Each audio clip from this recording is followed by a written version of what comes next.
Parlement européen a voté cette semaine la réforme de la PAC, la politique agricole commune. Avec mes collègues du groupe des Verts au Parlement, on s'est opposé à ce texte en ce qu'il soutient surtout l'agrobusiness, alors qu'il ne soutient ni l'agriculture familiale, ni la souveraineté alimentaire, ni le climat, ni la biodiversité.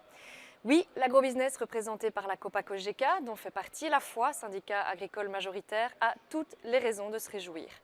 Avec la nouvelle politique agricole commune, 80% des aides continueront à aller à 20% des plus grandes exploitations. Très concrètement, ça veut dire que l'argent continue à aller aux fermes-usines qui produisent massivement pour l'agro-industrie, usent les sols par l'utilisation de grandes quantités de pesticides afin d'assurer toujours plus de rendement, qui n'assurent malheureusement pas le bien-être animal et continuent de fonctionner sur un modèle qui importe massivement du soja de l'étranger pour nourrir notamment le bétail.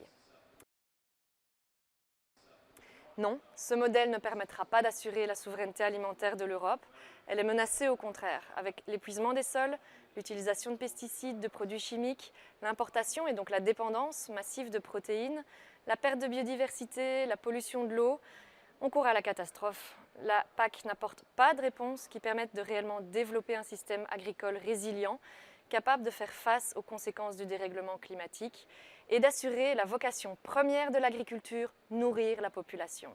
Aucun objectif de réduction de pesticides, des engrais chimiques de synthèse, de restauration de la biodiversité ne sont fixés dans la PAC.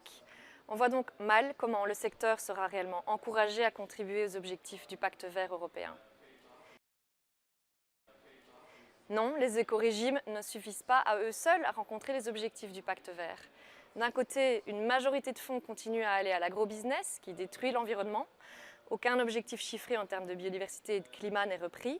Et de l'autre, 25% des paiements directs devront être consacrés aux écorégimes, contre 30% auparavant pour les mesures de verdissement. 35% du budget de développement rural devra être consacré à des mesures qui sont liées à l'environnement et au climat. Pas assez, jamais contents les écolos. D'une part, les objectifs à atteindre ne sont pas chiffrés et d'autre part, les États conservent une marge de manœuvre via leurs plans d'action nationaux, dont on ne connaît encore rien à l'heure actuelle. De nombreuses mesures pourront donc tout simplement relever du greenwashing. Et non, l'agriculture familiale n'est pas soutenue non plus. La PAC ne devient pas davantage rémunératrice pour une majorité d'agriculteurs. 10% des aides doivent aller aux petites et moyennes exploitations. 10%. C'est peanuts pour la majorité des exploitations. Ça n'apporte toujours pas de réponse à la disparition des fermes familiales. Malgré des mesures de soutien qui sont prévues pour les jeunes, accrochez-vous, 3% du budget leur est consacré. Ça ne suffira donc pas à accéder à des terres de plus en plus chères qui deviennent les propriétés de grands groupes. Cette PAC n'apporte pas de réponse à la situation de cette exploitation laitière du Brabant wallon qui devrait continuer à investir pour s'en sortir dans un système où les prix sont continuellement tirés vers le bas par des supermarchés qui fixent les prix, même s'ils ne reflètent pas les coûts de production. Des prix bas dans l'intérêt du consommateur, en réalité souvent pour gonfler les profits des distributeurs. La PAC continue donc à faire la part belle à un modèle économique qui étouffe l'agriculture familiale. Socialement, elle n'est donc pas du tout équitable. Libéraux et conservateurs, encouragés par la Fédération wallonne de l'agriculture, osent continuer à se présenter en défenseurs de l'agriculture familiale. Mais qu'a apporté la PAC ces dernières années à cette agriculture familiale wallonne? Affirmer que la PAC est plus verte, elle ne l'est pas plus que la précédente, n'établit pas d'objectifs chiffrés et ne prévoit pas la sortie des pesticides, relève soit de la schizophrénie, soit de l'ignorance, soit de l'hypocrisie, soit un peu des trois. Et c'est pour ça que nous, écologistes, demandons une autre politique agricole commune.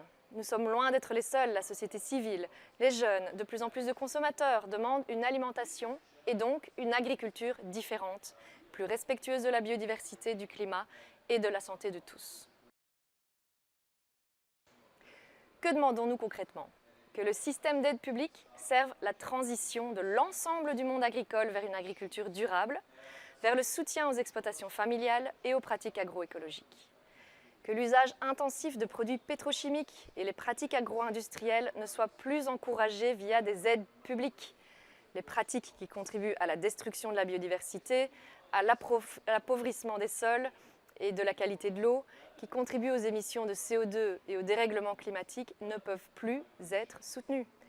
C'est l'agriculture elle-même qui paye le prix fort de ces politiques aujourd'hui, étant victime des inondations, de sécheresses, des maladies, des pertes économiques qui devront être compensées à leur tour. Tout ça via de l'argent public. Nous ne sommes pas, tout simplement, face à un système complètement absurde, à financer des politiques destructrices que l'on essaye de compenser par ailleurs en consacrant une partie du budget au verdissement de politiques. Si la PAC compromet notre avenir et nos objectifs climatiques, que l'UE manque sa mission de donner un cap ambitieux commun à une politique alimentaire et agricole durable, tout n'est pas perdu pour autant. Il est temps de ne plus opposer le pacte vert européen aux agriculteurs et agricultrices. Effectivement, l'agriculture fait partie de la solution. La solution se trouve précisément dans l'union entre les agriculteurs et les écosystèmes pour réparer notre système alimentaire avec les consommateurs. Laissons tomber la PAC et avançons avec l'approche de la ferme à la fourchette dont s'est dotée l'Union européenne, qui fixe des objectifs clairs en termes de réduction des pesticides, des engrais chimiques, de restauration de la biodiversité et de préservation des sols et de l'eau. Le seul perdant d'une vraie réforme sera l'agrobusiness, dignement représenté par un des lobbies les plus puissants et les plus influents. Les États membres bénéficient d'une marge de manœuvre qui peut encore être utilisée pour poser des choix durables à l'échelle nationale et régionale au travers des plans stratégiques nationaux. Encourager les pratiques agroécologiques, soutenir l'agriculture biologique, l'élevage extensif en Wallonie, c'est tout à fait possible et souhaitable.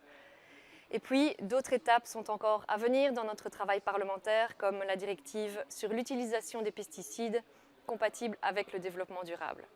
Soyez assurés que nous continuons le combat pour une alimentation et une agriculture saine, durable et des revenus équitables, pour un système résilient.